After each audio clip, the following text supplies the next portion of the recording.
Huddle up, Falcon fans. Huddle up. Bring it in. Welcome to Come On In Sports Network. Welcome back to all my Dirty Bird gangs, Dirty Bird fanatics, Falcon diehards, and Falcon faithfuls. Dirty Birds worldwide. Welcome to Come On In Falcons, right here on the Come On In Sports Network. I am your host, Cowboy from the Atlanta Falcons Pandemic. Yes, you heard that right. I am now a part of Come On In Sports Network. We don't just talk football on there. We talk baseball, basketball, football, uh, anything is sports desire. We talk about it. Boxing, wrestling. I don't get into that wrestling too much anymore. This new stuff has ruined it for me. So, but I mean, every once in a while, I find myself watching the old stuff from back in the day. But yeah.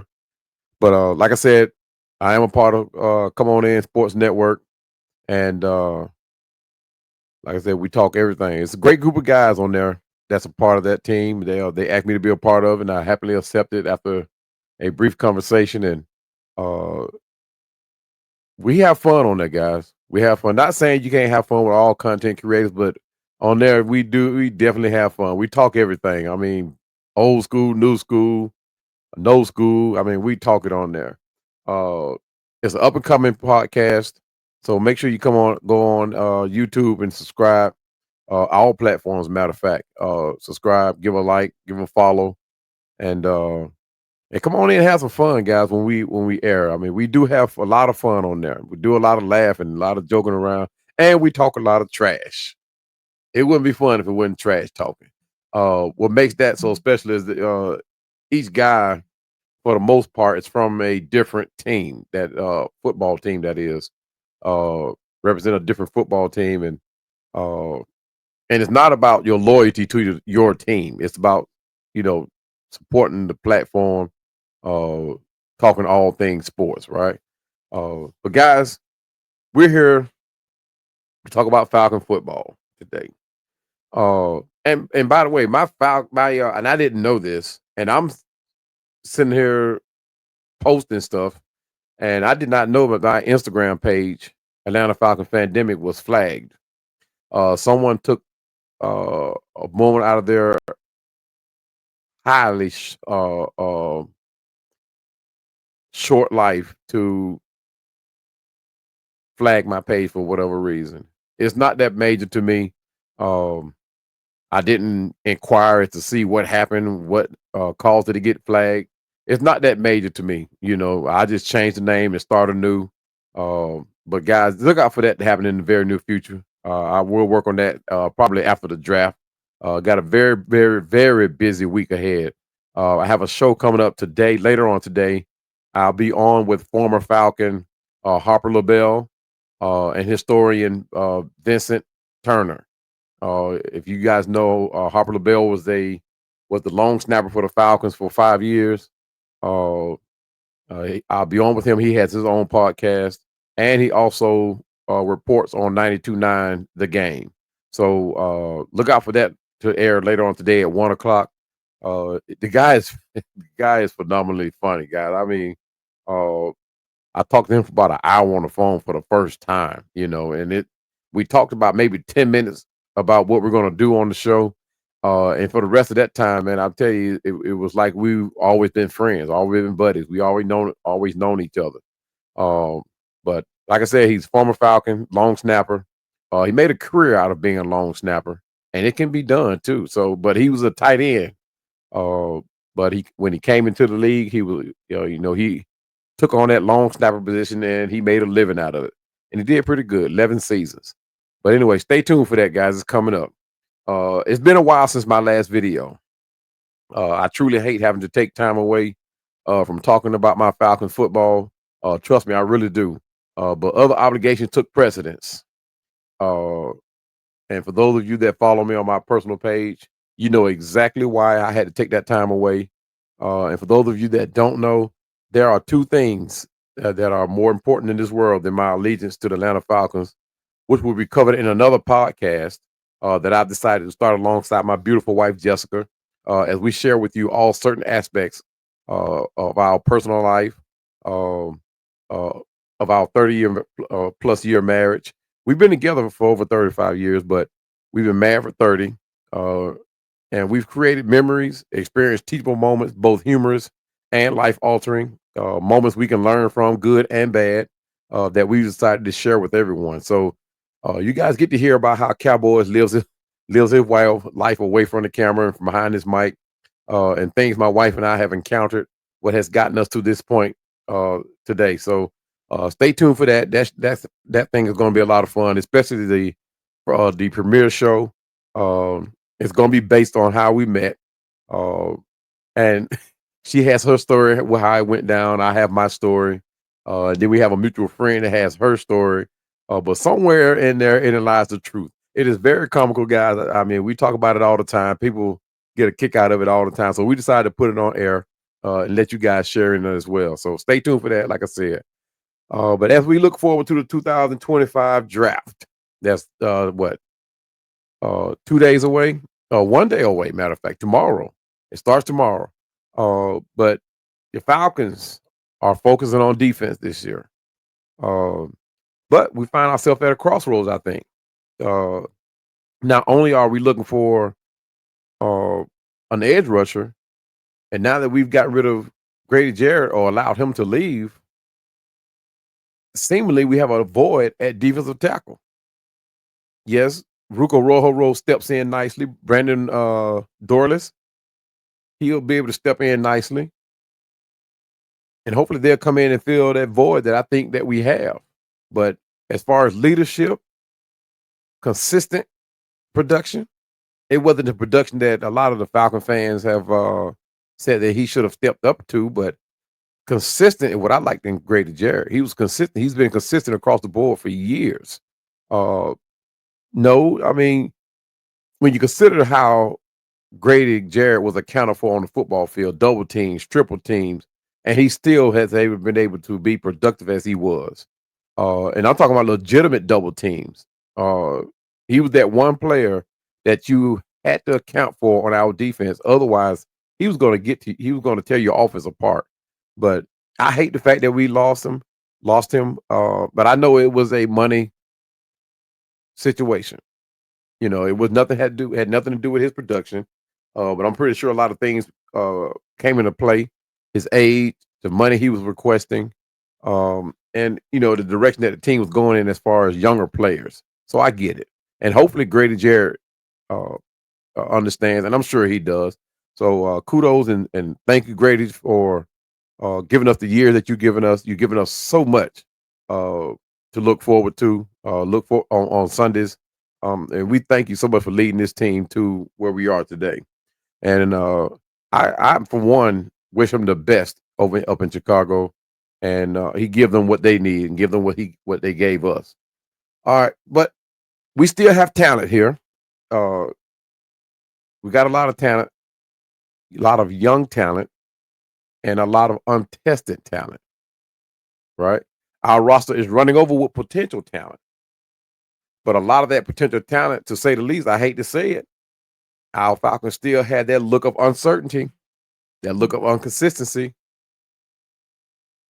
So I mean, our roster, it shows flashes and reeks of talent. I mean, we saw flashes of Ruka Rojo. We saw flashes of Brandon Dorless. We know what they can do. We saw what Arnold Ebiketie ending the season. We know where he can be, and I think he'll continue that coming into the season this year. Uh, but I still and Caden Ellis, he showed what he's all about. I hate the fact that we lost Nate Landman. I think he had a lot of potential to elevate, but with all that being said, I still don't see the consistency necessary for playoff contention. The Falcons are looking at a bunch of bold moves that could reshape our future, but a lot of these players that we have on the team now are pretty much untested. So we came into this season thinking that we are not in a rebuild. But when you look at the team at where we are now, it seems like we are in a total rebuild. We've changed coaches, 2 coaches, 3 coaches, as a matter of fact, head coach, offensive coordinator, defensive coordinator, uh, multiple positions on the team. I would consider that a rebuild because there's nobody here left that's from the old regime. I mean, we still got AJ Terrell, but he's fair. I ain't gonna say he's new, but uh, he's pretty much the senior person on this team now, right? Am I right? Yeah, AJ Terrell. Let's see who else. Yeah, he's pretty much the senior person on this team now. So that's considered to be a very, very young team. And so far, the only thing that we've been doing in the past, is being consistently inconsistent. And with that in mind, the future moves that Terry Fontenot may have up his sleeve, let's just hope that the outlook that looks better than it has in the past. And not that the past decisions have not worked out, because I mean the only thing that seemingly hasn't worked out was Kyle Pitts. But the Bijan pick has worked out. The Michael Penix has worked out seemingly so far. The Drake London pick has worked out. So I mean, but at the same time, where some of the decisions that has worked out, it seemingly opened up another issue for us. So let's hope that the release of Grady Jarrett ends up being a smart decision as opposed to something that will come back and bite us in the behind. With that all being said, guys, will Atlanta trade up for an opportunity to grab a potential day one rusher? Or are we ready to bolster the defense with an elite pass rusher that's already playing in the league? Or will we game plan and and trade back to gain even more draft capital? And when I speak of elite pass rusher that's already playing in the league, I'm thinking of Trey Hendrickson. Yeah, I know I'm dreaming. I'm reaching for that one. We do not have the money, cap space, or whatever resources that we need to get Trey Hendrickson. We just do not have. But stranger things have happened. No one never thought that we were able to get up under Matt Ryan's contract. We thought Matt Ryan's going to be here to fill that contract, and we pay him all that money. But we got from up under it. Kirk Cousins' situation is just a little bit different, I think. But at the same time, like I said, stranger things have happened. And as fans, we eagerly anticipate each pick in the draft. But the excitement of the draft is upon us. It's here. I hope your guys are ready for it. So join us on the Come On In Sports Network. Join us on 100 yards of football sports radio as we talk Falcons and possible strategies that could uncover game-changing picks for us. And it could change the trajectory that we have going into the future. But the clock is ticking. It is ticking, and the stakes have never been higher. I mean, Terry Fontenot could be on a hot seat. This is Raheem Morris. Yeah, you could say he may be on the hot seat. Arthur Blank has been known to give coaches 3 years. He could change and say, look, one and done or two and done, or he could change his mind. But I think he will ride with Raheem. I think he's going to ride with Terry. Because like I said, the move that Terry has made thus far that we've disagreed as fans, those moves have worked out, but it seems like it's working slow. And we had every opportunity to put ourselves in contention for the Super Bowl last year and last season and did not do it. So, but let's dive on into into the rest of this conversation, this discussion, and we'll see where we need to go in the draft. And just to be known, this is purely my opinion, guys.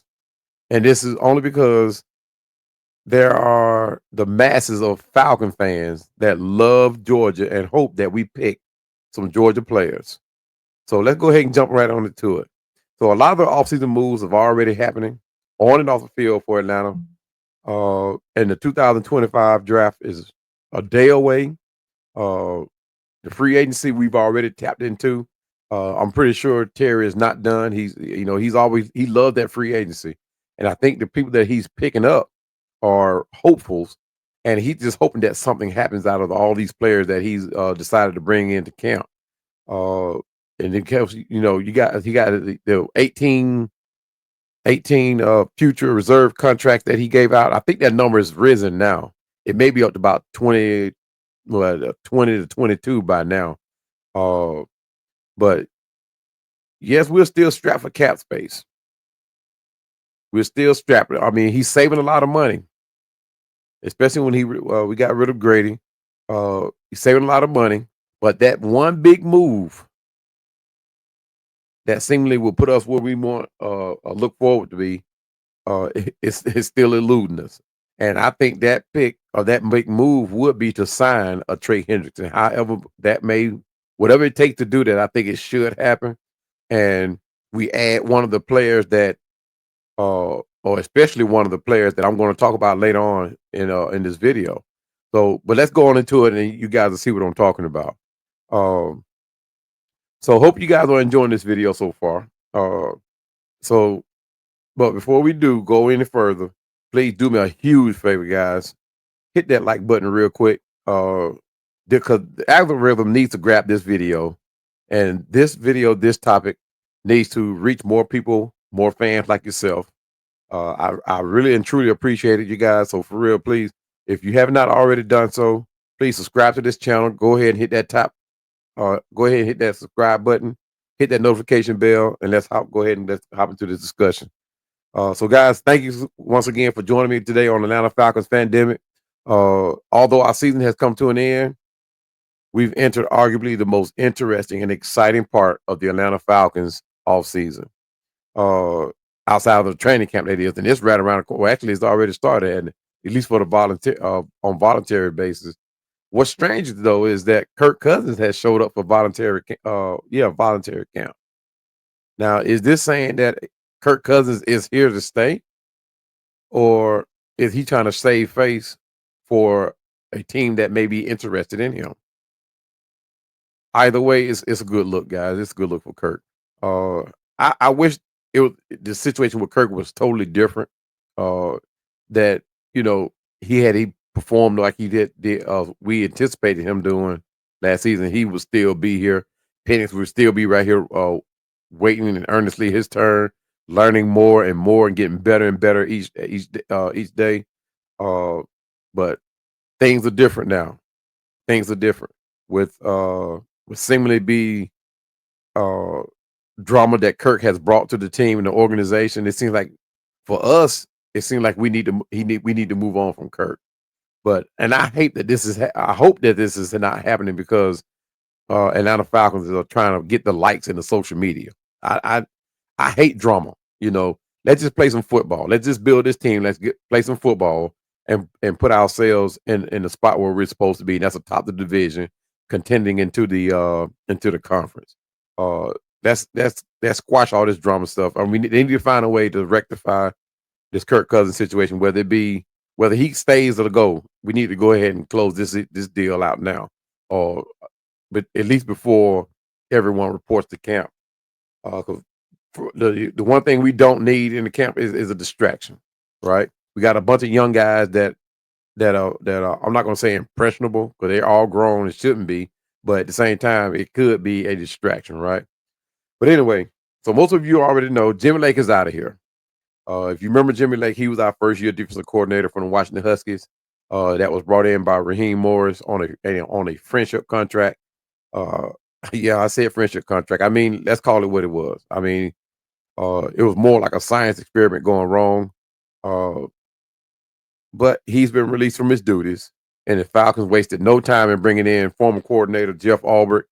Now, presuming that we've taken care of the coaching staff and issues, hopefully now Terry, Raheem, and Albrecht can concentrate on getting their minds right, hitting this draft, getting that war room, put their heads together, and bringing in the right players that could either reinvent or even improve the defense, or both, the offense as well.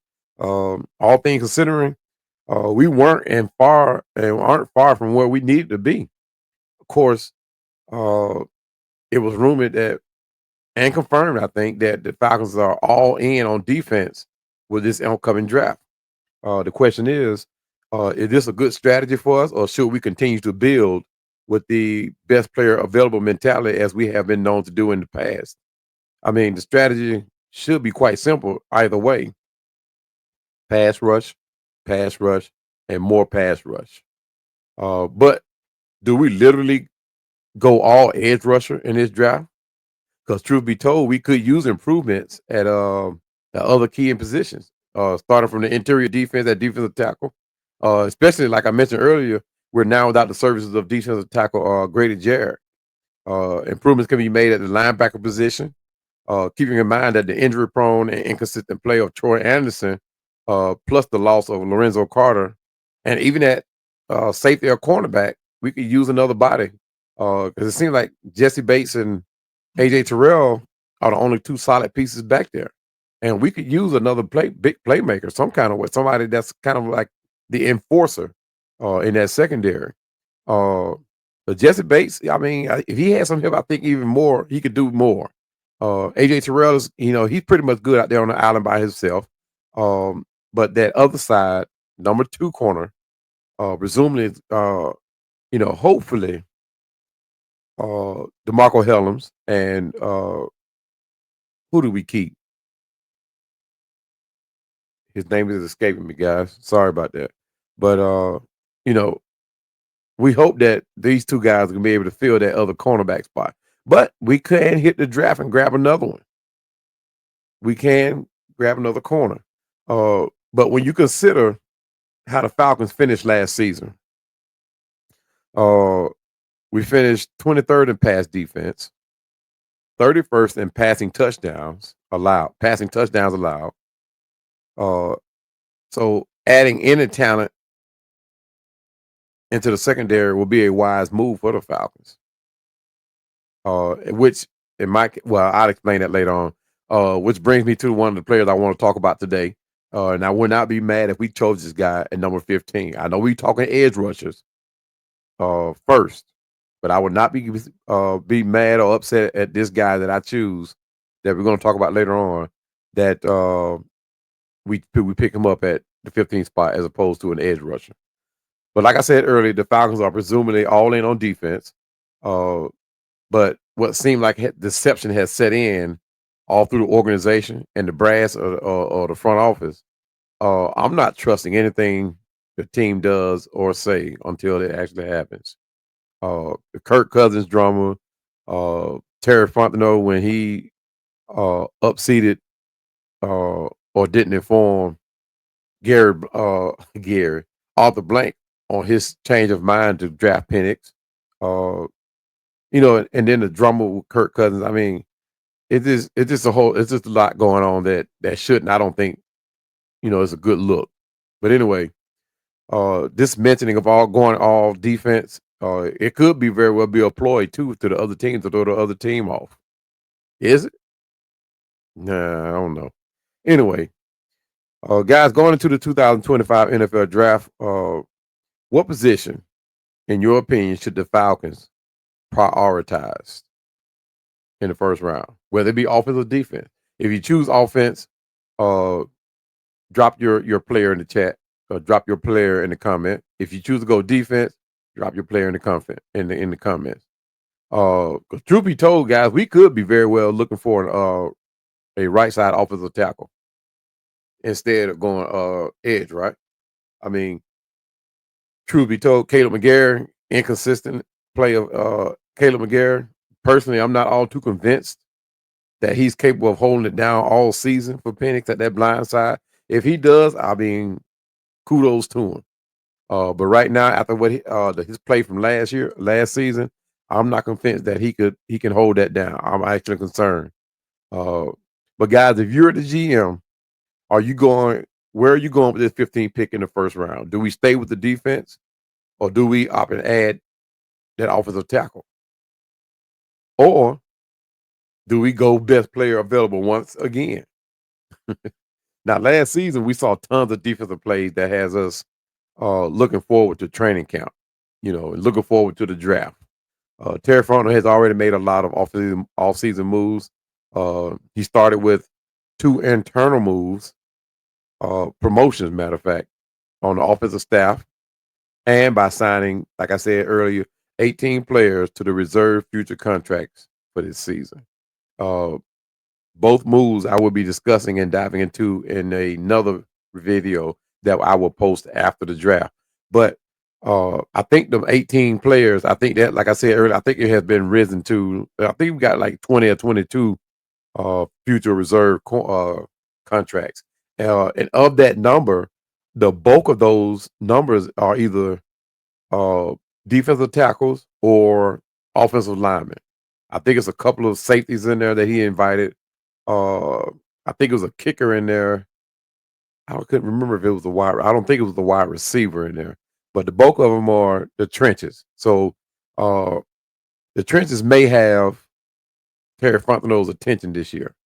So the players that he brought in, I think it was a couple of former players who were either in camp with us before or on the practice squad. So they are familiar with the Falcons training football team organization. Uh like I said, the draft is a couple days away, and I hope that Terry Fontenot, Raheem Morris, and Jeff Ulbrich have a definite defensive strategy, or at least a mindset with our first pick. In the past, though, it seems that Terry has been going with the best player mentality, which is all well and good. That is fine if he wants to do that. But this draft, this year, this season, that best player available needs to be a defensive player. And I know a lot of Falcon fans prefer it to be an edge rusher. Not a lot of analysts are saying edge rusher, but we said that in the last draft too in 2024 that the Falcons need to go edge rusher. It may have did it actually come back to bite us not going edge rusher last year? I don't think it did. I think the lack of leadership at the coaching position and the lack of performance from our veterans on the field is what failed us last year at the edge. Because we had very capable bodies on the edge that could make plays, that could play that position. Matthew Judon and Lorenzo Carter. Those two could very well fill that spot. They just did not give that. Although Judon did have an impressive 5-6 sack season, it just wasn't that. I don't think it was that what we were looking for. I think we expected more from Judon, especially when it came down to the times where we needed him to play and execute. Now coming down to the end of the season, which was probably the easiest part of our schedule, he kind of stepped up a little bit, and started making tackles. I know a lot of fans were saying, "Hey, he's getting double teamed," but he was not double teamed all the time. So I just think Matthew Judon, and I pulled for Matthew Judon. You guys saw the video. I pulled for him. I wanted him. But as the season went along, he just looked out of shape and slow. So I hope he come to camp in a totally different mindset that he wants to own that position, take it. I mean, and wants to be in a Falcon uniform. Now there was a video posted of him walking through Atlanta with I think it was Atlanta. He had his son dressed up in all Falcon gear. Yeah. So hopefully that's an indication that he wants to be here. And in that picture, he actually looked in shape. He didn't look sloppy. You know what I mean? He didn't look out of shape like he do, in the uniform. So hopefully he'll come back in shape and ready to play this year, and show why we brought him here. But going forward, though, it seemed like the best way for the Falcons to fix this defense is to and the pass rush is to add an edge rusher. But we still need to find out too what we got in Braylon Trice. If you remember, Braylon Trice was last year's 74th pick. Washington Huskies. He missed all of last season with an ACL injury, and was heavily expected to be a vital part of Atlanta's pass rush, if not a starter. So unsure about how that injury will affect Braylon. Are we still left looking for an edge rusher in the draft, or even a linebacker, Well, I'm pretty sure we'll be looking for a linebacker. But even with that in mind, I'm still 50-50 because now that we lost Grady, we could very well need another defensive tackle or should add another defensive tackle. But Braylon, on the other hand, could be very well that edge rusher we've been looking for. I mean, he was highly talked about. Expectation was laid out there, and so far in the OTAs and the couple of plays that he played in the preseason, it looked like Braylon would work out. But however, not being able to see him play last season, we just don't know what we have. Now, another possibility is that Jimmy Lake is out of here. And with that being said, Jimmy Lake, knowing that he was going to be the defensive coordinator, could have a hand in on bringing Braylon to Atlanta. So if Jimmy Lake is gone, and you know how they like to say that when coaches change, any player that they bring in with them follows them back out the door. I mean, that seems like to be the going trend, but could that be the case with Braylon? Or should we just wait and see what he has? For one, I think we should wait and see what we have since we know we need an edge rusher anyway. Give him a shot. Let's see what he got. See if he got anything left in the tank. Like I said, he looked good in the OTAs and in the 2 preseason games until he got hurt. But other than that, we just don't know what we have in him. But I want to see what we got. But guys, I brought up his name earlier. Jeff Albrecht. How comfortable are you with Jeff Albrecht getting the job done?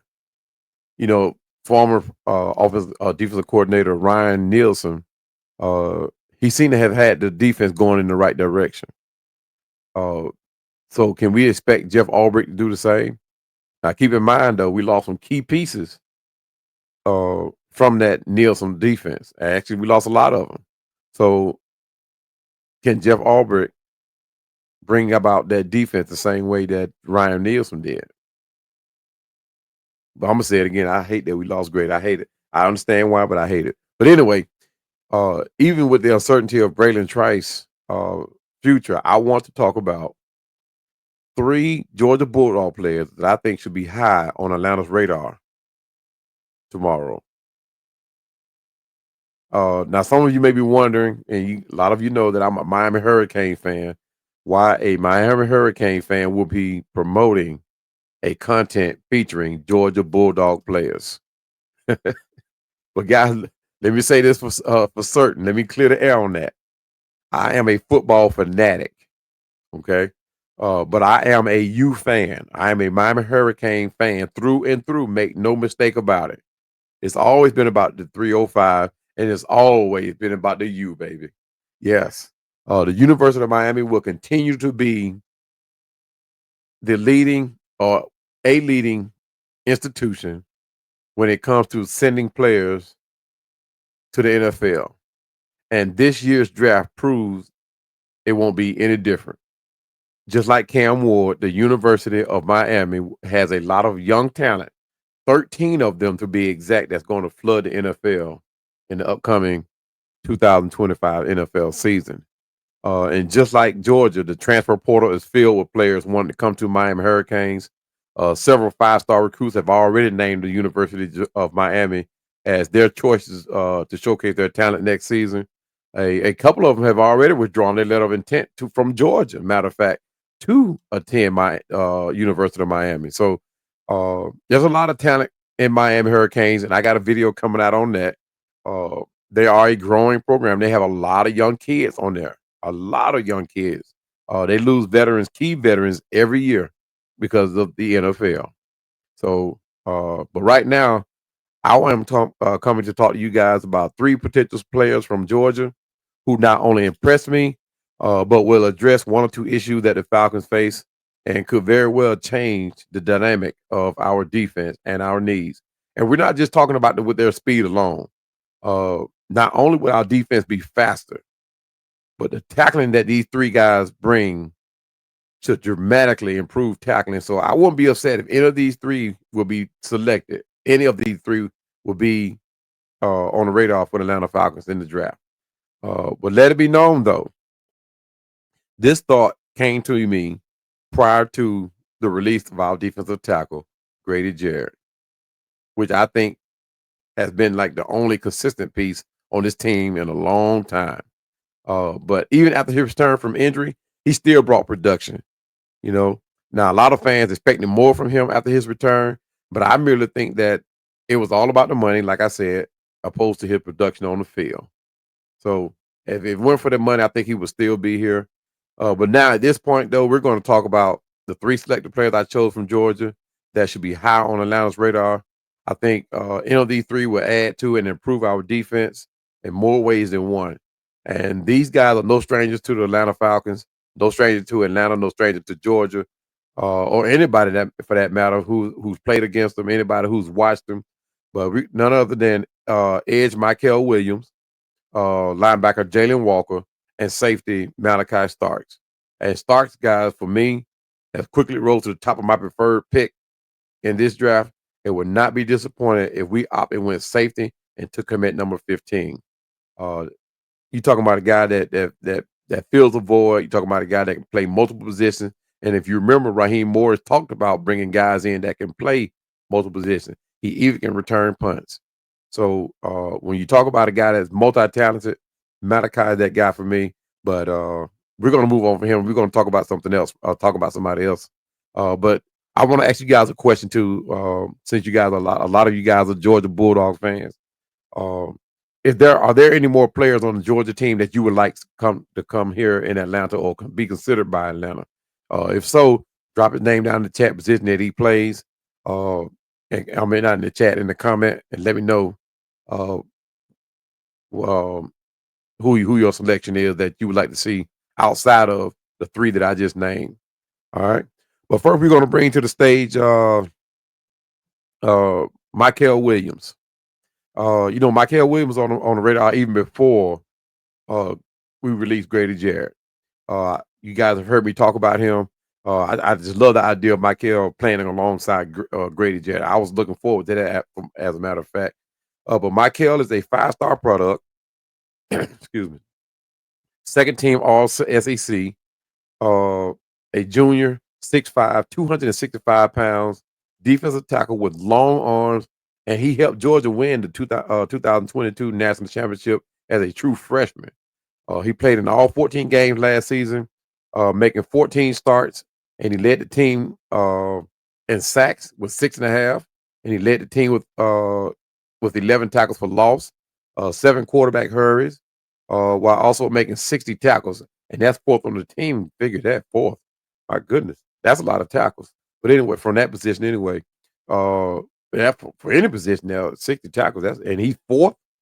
My goodness, no wonder the team was the defense was like that. But anyway, 2 pass breakups, 2 fumble recoveries, and for his Georgia career, Michael Williams played in 43 games, 3 seasons for Georgia, making 89 tackles, 18 tackles for loss, 12.5 sacks.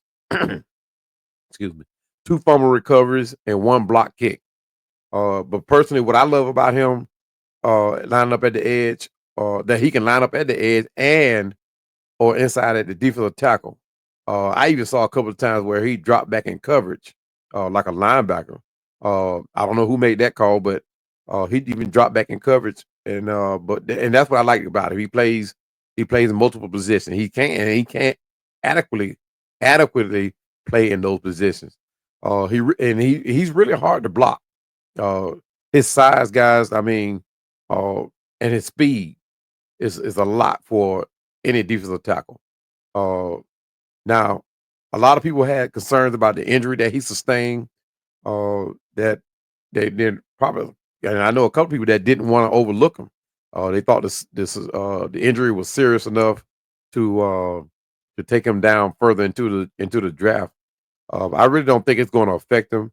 I mean, and I'm pretty sure that could. I mean, if he hadn't got hurt, the tackle numbers that he ended up with would have been surely into the hundreds. But to his defense, guys, excuse me. But to his defense, he came back like he never missed a step. Not only did he come back and got 2 sacks, did he come back? He got 2 sacks in the championship game. I mean, against UMass, he had a great game with 5 total tackles, 1 sack, 1 forced fumble. He had 3 tackles against Florida. It seems though for some reason he loved playing against Texas, who offensive line. I mean, everybody knows Texas line is very tough and they're unforgiving. Against Texas, he had 6 total tackles, 1 assisted, 4 total sacks, 1 forced fumble. He had a will of a game for them. Michael is being compared, y'all. Get this to Chris Jones of the Kansas City Chiefs. You talking about a heck of a compliment to be compared to Chris Jones. And that's what I liked about it. Now for Georgia faced formidable offensive lines all season long. So it was no cakewalk for Georgia players down in the box that played for the players that played down in the box all season. They were tested and they met all challenges that they faced. Uh, and I, for one, uh, my pick if we didn't go with this other player would have been Michael Williams. He would actually be the number 2 player to be considered. Uh, Now this next player, who's also no stranger to you guys, is Jalen Walker. Uh, he's the Butkus winner. Uh, he's a linebacker. And he seemed to be the most entertained by a lot of the Falcons fans and content creators. He's also a junior at 6'2", and he's like I said, that preferred guy that a lot of people are pushing to get. Initially, I was not considering him because I thought he was being considered an edge rusher, which he can play. And at 6'2", 245, uh, for some reason, when I think at that size, I'm thinking Vic Beasley. And I did not, you know, even with Vic Beasley's speed, he was not strong enough. And when I see an edge rusher at 245, I'm always thinking Vic Beasley. I like my edge rushers to be 250 plus. Uh, Not saying that Jalen could not pick up that weight very easily, I like my edge rusher to be 250 plus. Now Lawrence Taylor was a 240. I think he was like 247 or something like that. But uh, Lawrence Taylor was freakishly strong. I mean, freakishly strong. And then he had all of the tangibles of an edge rusher as far as bull rush, the swim move. I mean, he could perform those. A lot of times he just used his strength and went straight through the offensive tackles. Um, but Jalen Walker had a stellar season. He ended with 38 tackles on the season, 6.5 sacks, no forced fumbles, no ints. But Jalen is a versatile linebacker. He can play on both sides of the ball. Both sides of the line. Also play edge down. And I think I see it several times where he even put his fingers in the dirt.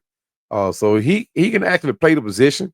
But all season long, he played in the linebacker position as well as both sides of the line to show his versatility. I don't quite know if the Atlanta Falcons will end up using him like that, uh, considering the fact that Caden Ellis has shown up and he may become a starter. So, but anyway, uh, like I said, I don't know if we'll use him like that if we got him. But his versatility is a huge bonus on the defense and will be confusing to any defense. And just like Grady Jarrett, Jalen Walker could become that guy that you always have to account for on that team because this guy he's another one just like uh, Michael Williams and Malachi. They are sure tacklers. They can tackle. So you have to account for where he is on the field. What's admirable about Walker, though, is his quick first step off the edge. And his closing speed is crazy too. But Vic Beasley had a quick step off the edge too, and they found a way to keep him from being the sack machine that he started out being. So I'm gonna. I still like Jalen Walker, uh, but and he is an asset to any pass rush at any time. Uh, but he still will be my number 3 pick. You know, I know you guys are saying, "Are you crazy?" But I have another idea going that that backs up what I'm thinking. But anyway, Now for his stats, they are off the charts, guys. Jalen Walker's stats. And I'm not going to go through all of them, but he absolutely loved playing against another Georgia Bulldog player that loved playing against Texas, who again, like I said, had an unforgiving front line. And Jalen came away with 8 tackles, 3 sacks in that first game, and then went on to the Sugar Bowl. I'm going to say Super Bowl, and had 3 tackles and a sack. So Jalen made his presence known from the start of the season and got better as the season went along. Even in the loss to Ole Miss, Jalen still performed like a Georgia Bulldog. And like I said, I'm not going to go through all his total stat line, but his tackle numbers from game to game just kept elevating, and it showed why he's in this draft as a junior. Okay, all right. This last player, uh, Malachi Starks, uh, and like I said, this guy here has quickly moved up to be my number one. Like I said, I would not be mad at the fact that if we pick this guy up. And I say this because of one reason. Well, it don't even have to be that one reason, but several reasons that I consider him to be my number one.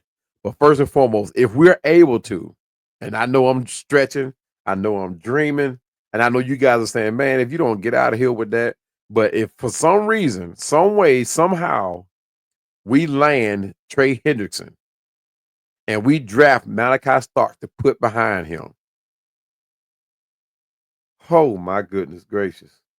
This defense will be back where it's supposed to be, guys.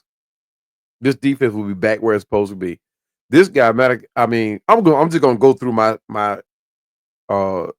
discussion on Malachi, and I don't know. Like I said, I would not be mad at him being my 15th pick, guys.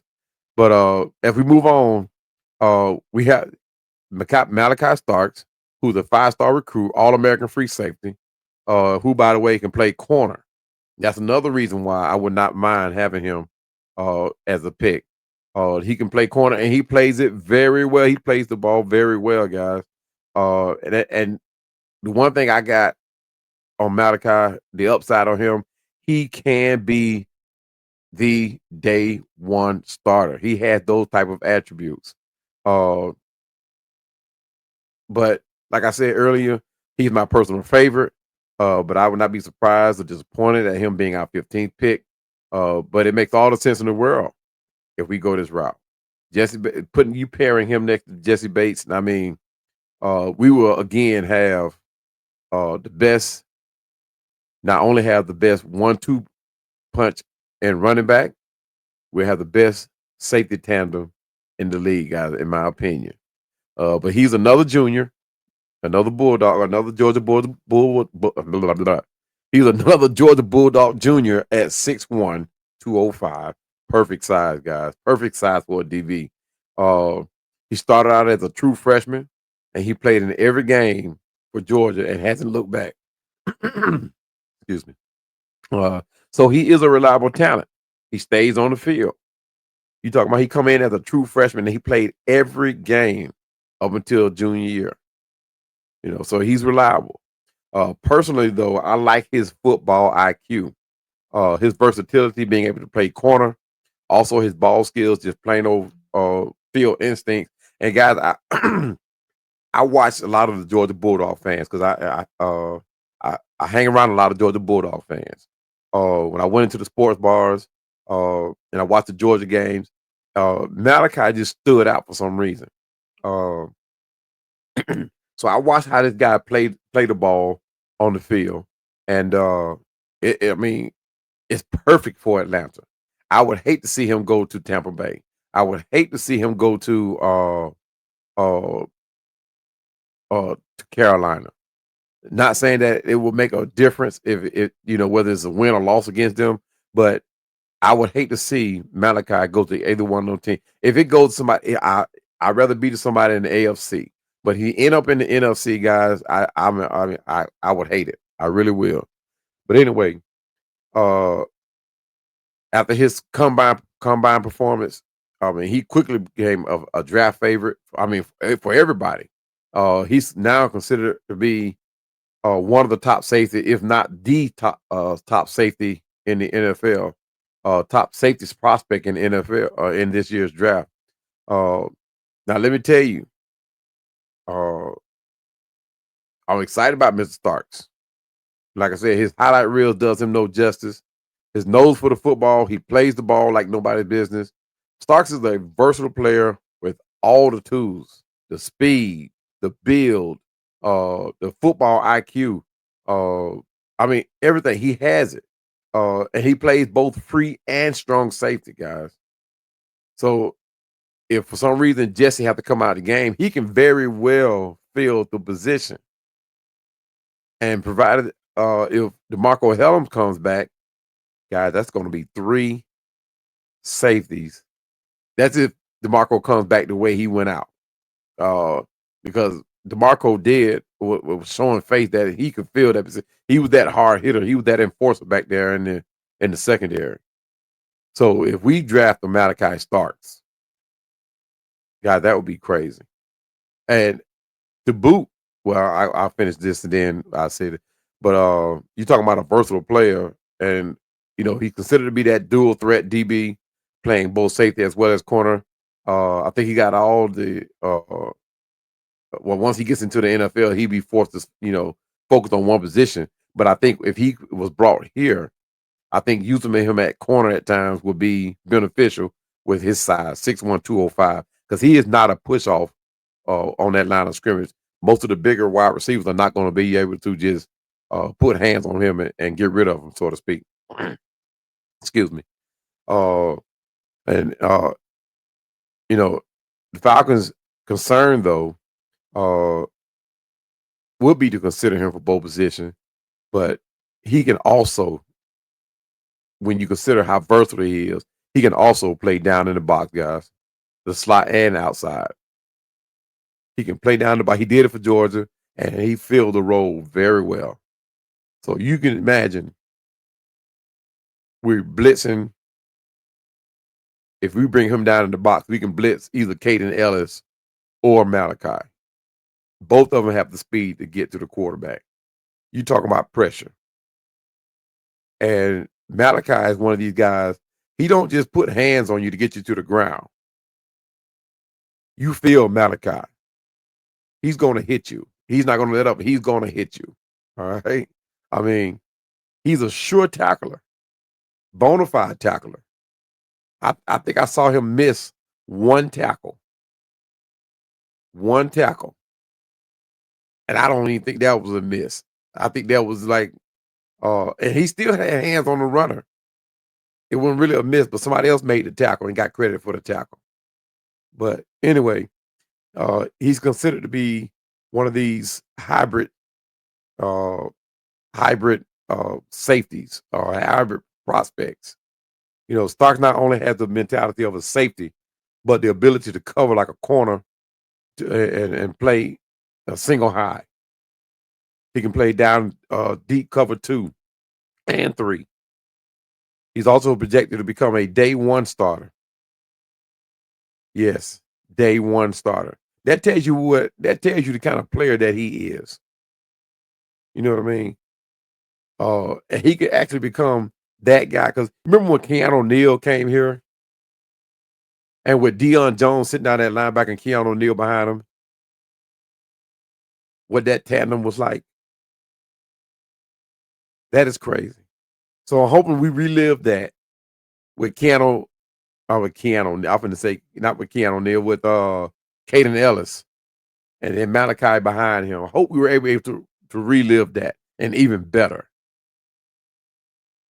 When it comes to players in college making NFL type plays, you can't help but bring up Malachi Starks' name in that conversation. He reminds me of a few players back in the day, like I said, like a Keanu Neal. And initially I was like, hey, he's no Scott Case. But he is that in your grill type of DB that you just love to see. And I said he's not a Scott Case, but actually he is with the way he hits. And that's an ability guy that you just cannot coach. That's one of those all natural talent at work where you either have it or you don't. He's not afraid to get down into the box. He gets dirty. Stark speed and his range allow him to make tackles near the line of scrimmage or anywhere else on that field. He plays sideline to sideline. And he's, like I said, he's known for that hard hitting ability and elite athleticism. And that's what I was talking about earlier about having that enforcer back there in the secondary. Not saying that Jesse Bates can't hit, but Jesse is more of a technical player. He's a strategist. He's a smart guy. But when you consider a Malachi, not saying he's not smart, not saying he's not technical, but he's that guy he's that enforcer that you send him to get done. Like I said, he reminds me of Keanu O'Neal. You either have that ability or you don't, guys. It's not something that you coach. You know, he started in all 14 games for Georgia, making a total of team leading 77 tackles, guys, along with 4 tackles for loss, an interception, 4 pass breakups. So you see, Starks is that sure tackler, something that we definitely need more of on this team. I know for like the last 3-4 years, Atlanta has been known the team that cannot get running backs on the ground. Can't get players on the ground after a catch. We need more tacklers on the team, guys that can tackle. In 43 games at Georgia, he finished with 197 tackles, guys. By far the most of any season of anybody a long time. I mean, we just keep going. 5.5 sacks for loss, 6 interceptions, 23 passes deflected. God, that's football IQ. That's having a knack of getting to the ball. For me, to put Malachi Starks into perspective, if you remember Javon Bullard, who came in on the scene on 2001 for Georgia, he was the number 2 safety in his class last season, 2024, in last year's draft. Right? He was number 2. And Malachi surpassed all numbers that Javon put up. And in my opinion, guys, Malachi Starks is a better safety and football player. And he too, just like Malachi, was a junior coming into the NFL. And for those of you that remember stats, Javon's stats numbers weren't even close, in my opinion. They weren't even close. I mean, not in my opinion, because the facts speak for themselves, speaks for the stats. Javon's stats were nowhere close to Malachi's. And Javon was the number 2 safety in the class. Now, a lot of people like to say that Emanyori is a better safety. I don't think so. I don't think so. Now, Emanyori played with a lot more flair. He got up like he was Ray Lewis or something. But Malachi made the plays, guys. Malachi got the job done. Now, I don't claim to be no guru of scouting but when you consider how our defense looked last season and where we fell short, these guys, Michael, Jalen Williams and Starks, answers the call for all the needs that we need, guys. They answer all of them. Everything that we need, these 3 guys answers the call. You know, and we had a decent pass rush at times last season. And other times, you know, we were like 2 or 3 steps behind the play. These guys, Michael, Jalen, and Malachi, had the speed to increase any pass rush and increase the chances of getting to the quarterback. Now, we allowed 34 opponent passing touchdowns last season and finished 23rd in pass defense, 31st, like I said earlier. And I think I read this off earlier, 31st in passing touchdowns allowed. So clearly there's a need for improvement on the back end at safety or corner or both. This draft in particular, we're deep in defensive talent. It's a lot of cornerbacks, a lot of defense edge rushers. So we could very well draft Malachi and pick up another edge rusher in the second or third, second round. Second round. There are a lot that are going to make it to the second round that are still very good edge rushers. But when you consider players that are starting that can be a day one starter, Malachi Starks is that guy. And when you consider what we can still have to look for in the edge rusher, Braylon Trice, and safety DeMarco Hellams, the limited play of Brandon Dorless, and Ruko Rohoro, guys, that's a perfect combination. Malachi fits right in. All these guys like to hit. Ruko Rohoro, Brandon, DeMarco, Braylon, they like to hit. And you add another guy who likes to hit in Malachi. AJ Terrell and Jesse Bates, those guys are technical guys. Not saying they can't hit. Of course, you have to learn how to tackle. You have to learn how to hit. But these guys I just named, these guys like to hit, and it's evident they showed it. They showed it in preseason. They showed it in camp. But these guys like to hit. And since we're talking and going all in on defense, and now that we've opened this hole in position that we got vacated by Grady Jarrett, one other guy that I would consider with that 15th pick, that defensive tackle Mason Graham out of Michigan, 6'3", 320 pounds. Who, by the way, plays every position on the D-line, including edge. He definitely fits the bill. And when I talk about a guy that can hit, Mason Graham is that guy that can hit.